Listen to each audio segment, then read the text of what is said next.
Como vocês já viram pelo título desse vídeo, aqui eu vou abordar o tema esquerda e direita. Eu sei que já tem muito material por aí na internet, mas aqui eu vou fazer uma pegada um pouco diferente, falando sobre aquilo que eu vou chamar genericamente de correntes políticas, e em como elas se encaixam dentro do espectro da esquerda e da direita. Esse vídeo não tem nenhuma intenção de pregar a verdade pra ninguém. Aqui eu vou mais expor a minha opinião baseada no meu conhecimento e naquilo que eu pesquisei. Resumidamente, os termos esquerda e direita seriam conceitos usados para classificar políticos, partidos políticos, regimes políticos e correntes econômicas, de acordo com seu viés ideológico. E assim como eu, muitos de vocês que acompanham o debate político, principalmente pelas redes sociais, já devem ter notado que muitas pessoas se rotulam e rotulam outras pessoas sem fazer a menor ideia do que isso significa na prática.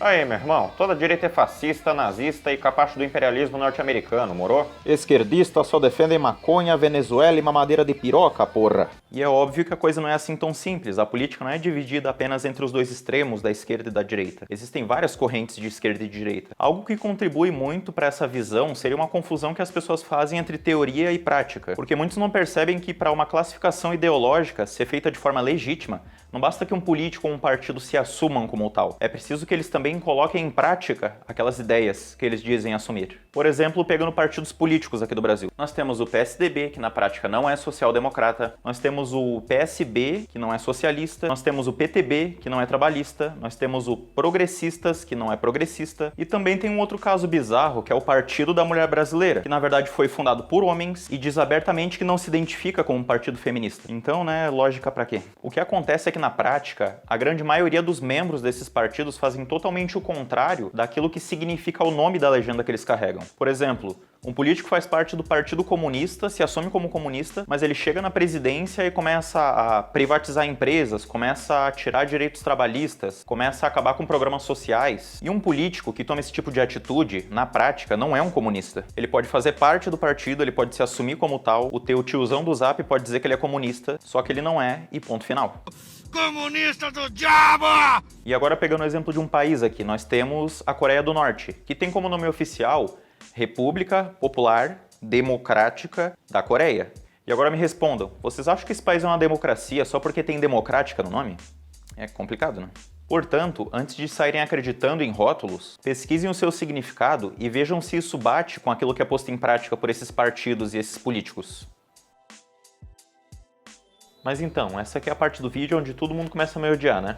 Então nós temos aqui essa barra onde eu posicionei as correntes políticas de acordo com o viés ideológico delas. É claro, do meu ponto de vista. Aqui eu tentei posicionar essas correntes seguindo um critério de radicalismo, digamos assim. As correntes mais próximas do centro seriam aquelas mais flexíveis e mais abertas ao diálogo. E também mais abertas a defender as pautas progressistas, que seriam pautas relativas à defesa do direito das mulheres, à questão racial, à questão da imigração, os direitos dos grupos LGBT e etc. As correntes mais distantes do centro teriam uma tendência a tomarem medidas mais radicais e serem mais fechadas. No caso das correntes que estão do lado da esquerda, seriam aquelas que dão uma prioridade maior a questões de igualdade e de justiça social. Enquanto as do lado da direita seriam aquelas que priorizam liberdade individual e a eficiência do Estado. Aqui eu não vou perder muito tempo falando sobre o significado e sobre as origens dos termos de esquerda e direita, porque já tem materiais muito bons na internet falando sobre isso. Inclusive eu vou deixar aqui na descrição um vídeo do historiador Iclis Rodrigues, do canal Leitura Obriga História, onde ele explica muito bem essa questão das origens e das prioridades da esquerda e da direita. Depois eu recomendo vocês irem lá e dar uma conferida.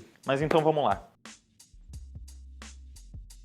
Hoje em dia, existem vários exemplos de países que têm algum nível de autoritarismo, que vão desde democracias imperfeitas até ditaduras de fato. Dentro desse leque de autoritarismo, nós poderíamos encaixar países como o Irã, a Turquia, a Venezuela, a Polônia, Rússia, Coreia do Norte, China, Hungria, Cuba, Arábia Saudita e por aí vai. Lembrando que não necessariamente todo regime autoritário é uma ditadura. Cada regime desse que eu citei está inserido dentro de um determinado contexto e tem suas particularidades. E eles não podem ser todos colocados dentro do mesmo balaio da ditadura. Isso não seria a minha opinião, e aqui eu não tô querendo passar pano pra ninguém, mas isso é o que diz a ciência política. Mas enfim, alguns regimes que eu acho que a gente pode classificar tranquilamente como ditadura seriam os regimes do lado da esquerda, de Stalin na União Soviética, de Mao Tse-tung na China e de Pol Pot no Camboja. E do lado da direita, os regimes de Franco na Espanha, de Mussolini na Itália e de Hitler na Alemanha. Mas aqui vamos focar mais nos dois exemplos mais clássicos de ditadura, que seriam o regime de Hitler e o regime de Stalin. Esses dois regimes, eles entram na classificação de regime totalitário, que seria o autoritarismo levado ao extremo. Entre algumas características de um regime totalitário estariam a centralização do poder,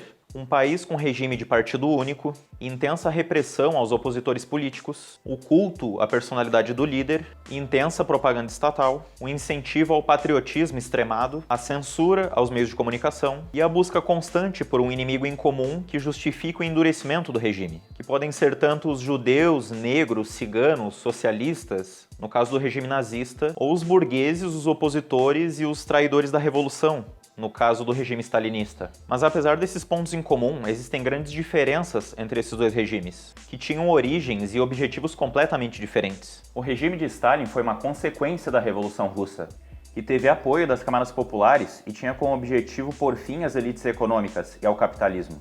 Já o regime de Hitler, ele teve apoio da elite econômica e das classes conservadoras, e tinha como objetivo proteger o capitalismo e manter essa estrutura. Enfim, tem várias outras questões aí no meio, mas isso já seria assunto para outro vídeo. Mas acho que a ideia ficou clara aqui, né? Ditadura não é exclusividade nem da esquerda e nem da direita, beleza? Vamos para a próxima. O comunismo seria uma corrente que visa abolir o capitalismo, as classes sociais e o Estado. Defende um sistema comunitário de colaboração, onde todas as empresas públicas e privadas estariam sob o controle dos trabalhadores. Esse sistema seria semelhante àquele almejado pelos anarquistas, só que por caminhos diferentes. Ambas as correntes defendem um processo revolucionário, mas os comunistas defendem que antes deva se passar pela etapa do socialismo, para se organizar a sociedade e prevenir uma possível contra-revolução burguesa. Os anarquistas são contra essa etapa do socialismo. Eles defendem acabar de vez com as estruturas do Estado, porque além de ver o Estado como o principal mal da sociedade, isso também preveniria que possíveis lideranças revolucionárias fossem corrompidas pelo poder. Os anarquistas, eles se opõem a qualquer tipo de hierarquia de dominação, seja ela política, econômica, cultural, social ou religiosa. Existem várias correntes do comunismo e do anarquismo, e nem todas vão defender exatamente o mesmo pacote de ideias. É importante ressaltar que aquilo que aconteceu na Rússia, na China e em Cuba não pode ser classificado como comunismo, porque além desses processos revolucionários não terem colocado fim ao Estado, no fim o poder acabou concentrado na cúpula desses governos, e não foi democratizado, como previa a teoria do socialismo científico. Enfim, como representantes da corrente comunista, nós teríamos Karl Marx, sociólogo, filósofo e economista alemão, Friedrich Engels, empresário, economista e filósofo alemão, ambos idealizadores do socialismo científico e autores do famoso livro O Manifesto Comunista, Antonio Gramsci, filósofo marxista italiano, Leon Trotsky, intelectual marxista e revolucionário bolchevique, Rosa Luxemburgo, filósofa e economista marxista polaco-alemã, Luiz Carlos Prestes, militar e político comunista, e Carlos Marighella, político, escritor e guerrilheiro marxista. Entre os anarquistas, poderíamos destacar Mikhail Bakunin, sociólogo e filósofo russo, Pierre-Joseph Proudhon, filósofo político e economista francês, Piotr Kropotkin, filósofo, economista e sociólogo russo. O que a gente chama de socialismo é um termo usado para classificar várias correntes do espectro da esquerda. A base do pensamento das correntes socialistas seria a luta por igualdade social e por maneiras de repensar ou substituir o capitalismo, que na visão socialista é um sistema que sobrevive na base da exploração, onde os donos dos meios de produção concentram para si a maior parte do lucro do trabalho, que deveria pertencer aos trabalhadores. Ao contrário do que muitos pensam, o socialismo não é a invenção de Karl Marx. Alguns dos primeiros estudiosos que pensaram em uma forma igualitária de trabalho foram Saint-Simon, Charles Fourier e Robert Owen, os idealizadores do chamado socialismo utópico. Posteriormente, outros intelectuais como Karl Marx e Friedrich Engels deram continuidade ao desenvolvimento das ideias socialistas, criando o socialismo científico. Enquanto para os socialistas utópicos, o socialismo seria algo que acontecia naturalmente, para o socialista científico, seria necessário agir, fazendo uma revolução popular. No caso desse socialismo científico, que é o mais conhecido, ele teria como objetivo acabar com o capitalismo e com as classes sociais, onde seria estabelecido um período de transição para um governo comunista, quando no fim o Estado deixaria de existir. Há também um outro tipo de socialismo, que é menos conhecido, que seria o socialismo defendido pelos ingleses da Sociedade Fabiana, que rejeita as ideias utópicas e revolucionárias, preferindo medidas mais gradativas e pragmáticas, para se atingir o socialismo de uma forma gradual. O nome Fabiano vem do cônsul romano Fábio Máximo, que adotou estratégias de guerra que consistiam em vencer suas batalhas gradualmente, sem um ataque direto e provocando um desgaste no inimigo. Essa corrente surgiu no século XIX e teve uma certa relevância até o início do século XX. Seu emblema era um escudo com um lobo vestindo uma pele de cordeiro. E somado ao significado do nome Fabiano, fez dessa corrente um prato cheio para conspiracionistas de plantão. Assim como nos anos 2000 tinha aquela galera que acreditava nos Illuminates, agora a onda do momento seriam esses ditos socialistas fabianos. E segundo esses blogueiros de internet, seriam pessoas que fingem ser políticos de direita, mas que na verdade no fundo trabalham em prol de um grande plano comunista de dominação mundial. Ai, é foda. Agora, outro caso, que é também bem comentado aqui no Brasil, seria o dito socialismo do século XXI, o que alguns chamam de socialismo bolivariano, apesar de que Simão Bolívar não era socialista, mas tudo bem. Meio que foi aquilo que foi colocado em prática em países como a Venezuela, a Bolívia e o Equador. Apesar da retórica socialista dessas lideranças, a verdade é que esses regimes na prática fogem muito daquilo que prevê o socialismo científico. Boa parte da economia da Venezuela, por exemplo, é privada. Lá existem shoppings, existem lojas de marca, existem McDonald's. Então é aquela coisa, né? Socialista pero no mucho. Nos casos onde houve socialismo de fato, nós podemos citar o que aconteceu na Rússia, na China e em Cuba, onde a maior parte da economia era de fato estatal, controlada pelo governo, e houveram reformas populares muito drásticas, diferente desses países da América Latina que eu citei. Enfim, como representantes do socialismo, nós teremos figuras como Charles Fourier, socialista francês e idealizador do cooperativismo, Saint-Simon, filósofo e economista francês, Robert Owen, reformista social galês, Lenin, intelectual marxista e revolucionário russo, Fidel Castro, político e revolucionário cubano, Che Guevara, revolucionário que junto com Fidel liderou a Revolução Cubana, George Bernard Shaw, dramaturgo e jornalista irlandês, conhecido como defensor do socialismo fabiano,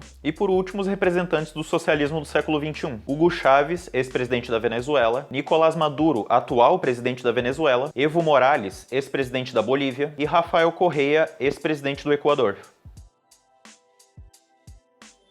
Diferente das correntes marxistas, o socialismo democrático não defende um método revolucionário, mas sim uma forma democrática e gradual para se atingir o socialismo, principalmente através de eleições. Essa corrente teria uma certa influência das ideias do teórico alemão Eduard Bernstein, que foi o primeiro grande revisionista da teoria marxista. Um diferencial desse sistema seria que, diferente do socialismo clássico, não se trata mais de uma possível transição ao comunismo, visto que aqui o Estado é aceito e permanece presente. Essa corrente é difícil de definir porque ela não é muito clara. A concepção de socialismo, para as pessoas que se encaixam nessa linha, varia bastante. Mas eu acho necessário fazer essa separação porque entre o socialismo raiz e a social-democracia existe um abismo de diferença. E de fato há pessoas que defendem ideias intermediárias, que não seria nem um socialismo radical revolucionário, nem um sistema social-democrata que aceita o capitalismo de fato. Como representantes dessa corrente, eu separei figuras como Jean Jaurès, antigo líder do Partido Socialista Francês, Salvador Allende, ex-presidente do Chile, Pepe Mujica, ex-presidente do Uruguai, Mário Soares, ex-presidente de Portugal, Darcy Ribeiro, antropólogo e político brasileiro, Guilherme Boulos, político e coordenador do MTST, e Heloísa Helena, ex-senadora e uma das fundadoras do PSOL. A social-democracia seria uma corrente que defende uma harmonia entre capitalismo e intervenção estatal. É uma corrente oposta ao liberalismo, sendo que enquanto o liberalismo defende a liberdade econômica, a social-democracia defende a regulação econômica. Visa fazer mudanças sociais através do reformismo e não mais através de métodos revolucionários, como as correntes mais radicais de esquerda. Aqui, no caso, o capitalismo não seria mais combatido, mas sim reformado. É importante fazer uma separação entre a social-democracia moderna e a social-democracia raiz. De fato, a social-democracia, quando foi idealizada, lá no início ainda tinha como objetivo atingir o socialismo de maneira gradual, mas depois de vários anos e vários acontecimentos, essa ideia de se atingir o socialismo acabou sendo descartada. Dentre algumas características práticas de um sistema social-democrata estariam as políticas de bem-estar social, a forte presença de sindicatos para equilibrar a negociação entre trabalhadores e os donos das empresas, uma distribuição de renda equilibrada e serviços públicos como saúde e educação oferecidos pelo Estado e que alcancem a todos os cidadãos. Toda a manutenção dessa rede de bem-estar social seria proveniente do lucro de empresas estatais e da alta taxação de impostos, que cobraria mais de quem ganha mais e menos de quem ganha menos. Além disso, por ser uma corrente mais de centro-esquerda, também pode defender pautas relacionadas à defesa de direitos humanos e de minorias. Para vocês entenderem melhor como esse sistema funciona na prática, nós podemos pegar os exemplos dos países do norte da Europa, como Noruega, Dinamarca, Islândia, Finlândia e Suécia. Pesquisem sobre social-democracia nórdica no Google, que vocês vão entender melhor o que eu estou falando.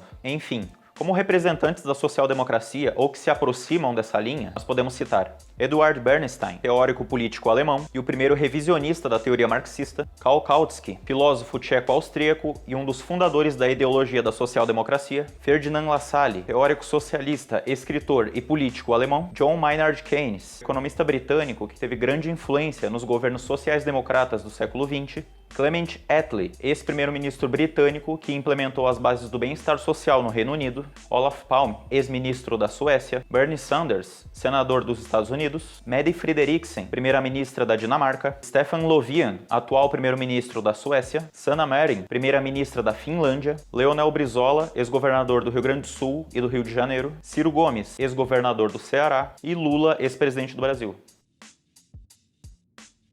A corrente dos verdes seria formada por pessoas e por partidos que defendem pautas como liberdade individual, a diversidade, a justiça social, a igualdade de gênero e, claro, com foco maior em políticas de proteção do meio ambiente e de sustentabilidade. Essa corrente ela é mais conhecida e tem mais força na Europa, onde nos últimos anos os seus representantes conseguiram sucessivas vitórias ocupando diversos cargos. Na Europa, os representantes dos partidos verdes teriam uma identificação maior com a esquerda, o que não acontece aqui no Brasil, onde esses partidos políticos, além de não terem muita força, não têm uma clareza ideológica muito clara, sendo mais pragmáticos em questões sociais ou econômicas. Como representantes dos verdes, nós teríamos Katrin Jakobsdóttir, a primeira-ministra da Islândia, Daniel Cohn-Bendit, conhecida liderança do Partido Verde Europeu, Chico Mendes, político, sindicalista e ambientalista brasileiro, Eduardo Jorge, ex-deputado filiado ao Partido Verde, Fernando Gabeira, jornalista e político também filiado ao Partido Verde, e Marina Silva, ex-senadora, ambientalista e uma das fundadoras do Partido Rede Sustentabilidade.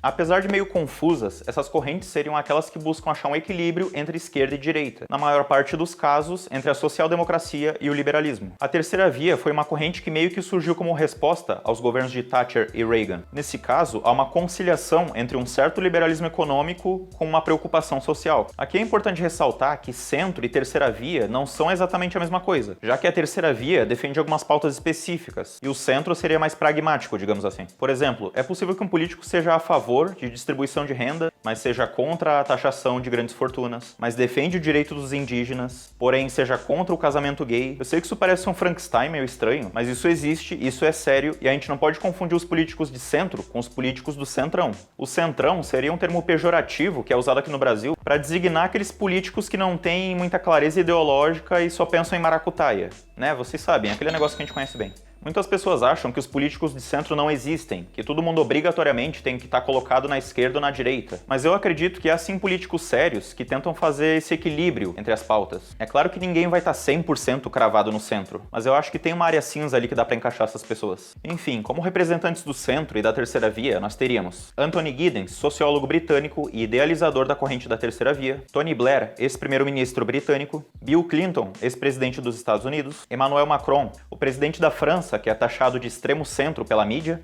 Cristóvão Buarque, ex-governador do Distrito Federal, Pedro Simon, ex-governador do Rio Grande do Sul, Eduardo Campos, ex-governador de Pernambuco, Ulisses Guimarães, ex-deputado federal e presidente da Constituinte de 88, Juscelino Kubitschek, ex-presidente do Brasil, e Tancredo Neves, ex-governador de Minas Gerais.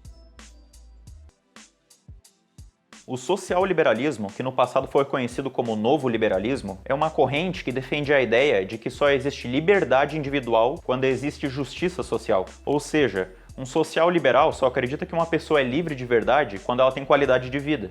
Diferente do neoliberalismo, que enxerga a pobreza como algo natural e inevitável, é uma corrente que rejeita o liberalismo radical, que defende sim certas medidas de livre mercado, mas que também tolera a presença do Estado para oferecer segurança social. Além disso, essa corrente também tem uma forte preocupação com questões de direitos humanos e de minorias, o que coloca essa corrente, de certa forma, bem próxima do centro e da terceira via, com a diferença de que ela seria um pouco mais liberal no econômico. Alguns representantes do social-liberalismo seriam Leonard Hobhouse, acadêmico e político liberal britânico, que junto com o filósofo Thomas Hale Green foi um dos principais idealizadores desse novo liberalismo. E no caso de políticos atuais, eu citaria Barack Obama, ex-presidente dos Estados Unidos, Justin Trudeau, primeiro-ministro do Canadá, Lacalle Pou, presidente do Uruguai, e aqui no Brasil, José Guilherme Melchior, diplomata e cientista político brasileiro.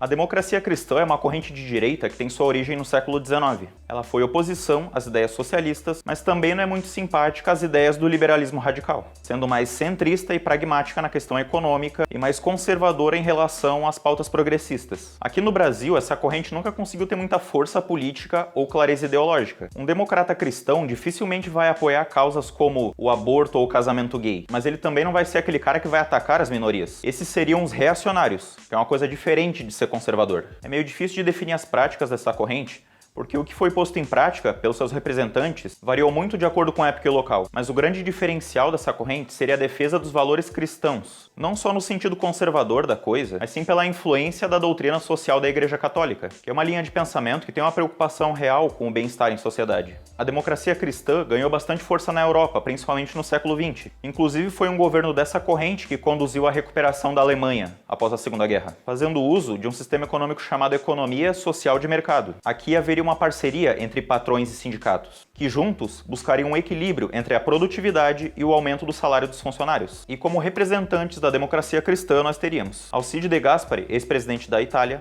Konrad Adenauer, ex-chanceler alemão e um dos arquitetos da economia social de mercado, Angela Merkel, atual chanceler alemã, Jânio Quadros, ex-presidente do Brasil, André Franco Montoro, ex-governador de São Paulo e um dos fundadores do PSDB, e é claro, aquele que não poderia faltar, né?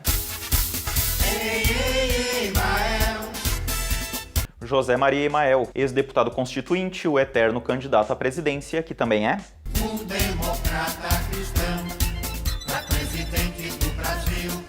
O liberalismo foi uma corrente que surgiu com o objetivo de se opor à monarquia, à nobreza e à interferência da igreja na política, tendo muita influência das ideias iluministas. Defende principalmente a liberdade de pensamento, a liberdade individual e a liberdade de comércio. Na lógica liberal, o Estado deveria interferir o mínimo possível na economia, para que a competição entre empresas se dê de uma forma mais fluida, onde elas buscariam atrair mais consumidores através de melhores produtos, preços e serviços. Dessa forma, na visão dos liberais, isso geraria um efeito cascata, que resultaria em geração de empregos e numa melhora da qualidade de vida da população, de uma forma indireta, sem o Estado interferir. Apesar disso, o liberalismo entende que o Estado tem sua importância, tanto para garantir a propriedade privada, quanto para cuidar de serviços básicos, como saúde, segurança e educação. É difícil de definir o liberalismo como sendo uma coisa só, porque é uma das correntes que mais variou de acordo com época e local. Aqui no Brasil, por exemplo, aqueles que se dizem liberais podem ou não defender pautas progressistas. Tanto que existe esse novo rótulo, que é o liberal na economia e conservador nos costumes. É algo diferente da mentalidade que rola com a maioria dos liberais da Europa ou dos Estados Unidos, onde eles defendem as liberdades no geral, não apenas na economia.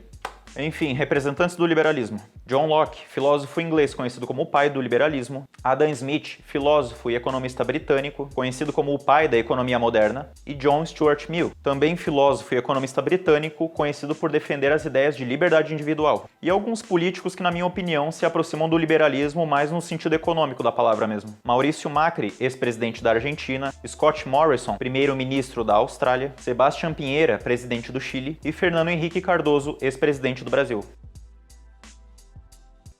O neoliberalismo seria uma corrente mais radical do liberalismo, com uma preocupação quase que exclusivamente econômica. É uma corrente contrária à interferência estatal na economia, defendendo uma quase total liberdade econômica que poderia se refletir em medidas como privatizações em larga escala, redução de cargos públicos, redução de gastos públicos, corte nos impostos, terceirizações e flexibilização de direitos trabalhistas. Nessa corrente, até mesmo serviços básicos como saúde, educação e saneamento poderiam ser totalmente privatizados. Aqui também se aplica aquela lógica de livre mercado do liberalismo, só que de uma forma muito mais radical, como vocês podem perceber. Inclusive, muitos neoliberais enxergam a pobreza como algo natural. Não que isso seja desejável, mas sim uma consequência inevitável da vida em sociedade. Algo que é muito presente na mentalidade dessa corrente é também a questão da meritocracia, onde tem aquela interpretação de que tudo que uma pessoa conseguiu é devido ao mérito próprio dela. Portanto, aquelas pessoas que vivem na pobreza e na miséria simplesmente não batalharam o suficiente. Alguns economistas que tiveram muita influência